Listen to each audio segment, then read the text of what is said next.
Welcome. In this tutorial, I will show you how to set up your business profile on Collably. This is an important one-time setup that prepares your account for professional collaboration management. Let's begin. First, sign in to your Collably account. After signing in, you will arrive on the dashboard. If your business profile hasn't been completed yet, Collably will remind you to finish it before creating your first collaboration. That's because your business information is used throughout the platform, especially when generating invoices for your clients. From the dashboard, simply click Complete Business Profile. Alternatively, you can access the same page anytime by navigating to Settings. On this page, you will notice a Profile Status indicator. As you complete the required information, this status will eventually change to Complete, confirming that your profile is ready. Click on the Complete Now button to start updating your business profile. Let's start with the basic information. Enter your business name and email. These are required fields. You will also see optional fields like your phone number and website. While these aren't mandatory, I strongly recommend completing them as they appear on your invoices and help present a more professional business to your clients. Next, scroll down to Business Currency.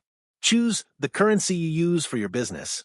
If you collaborate with foreign brands and receive payments in multiple currencies, Collably automatically converts your reports and analytics into this selected currency, giving you a consistent view of your earnings. Important warning: once you save your business currency, it can't be changed in the future unless all your collaboration data is permanently deleted. So take a moment to make sure you've selected the correct one. Since I'm based in India, I'll select Indian Rupee or INR. Now, let's move on to your business address. This address is printed on every invoice you generate, making it your official company address for billing purposes. You can update it whenever you need to. However, changing your address only affects invoices created in the future. Any invoices you've already generated will continue showing the old address. Next is the tax settings section. If you charge taxes on your invoices, this is where you will configure them. For example, if you collect GST, simply enter GST as the label. If you collect VAT, enter VAT instead. Then provide your tax registration number, followed by the tax rate. For example, if your tax rate is 18%, enter 18%. The percentage symbol is important because it tells Collably to calculate the tax as a percentage of the invoice total. If you leave out the percentage symbol, Collably will treat the value as a fixed amount instead.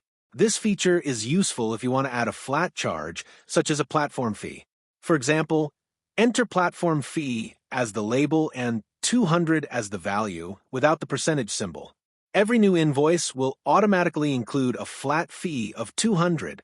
You can configure up to 3 tax or fee entries, and each one will be calculated and displayed on your invoices.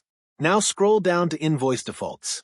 Here you can define your standard payment terms, such as payment due within 30 days, and add any default notes you'd like your clients to see. For example, you could mention that late payments may incur an additional fee. Finally, I recommend setting up at least one payment method, as this information is printed directly on your invoices, making it easy for clients to know exactly how they can pay you. Once you've finished, review all the information one last time, and then click Save Business Profile button at the bottom of the page. And that's it. Your business profile is now complete, and your Collably account is ready for professional collaboration management. In the next tutorial, we'll create your very first collaboration. Thanks for watching.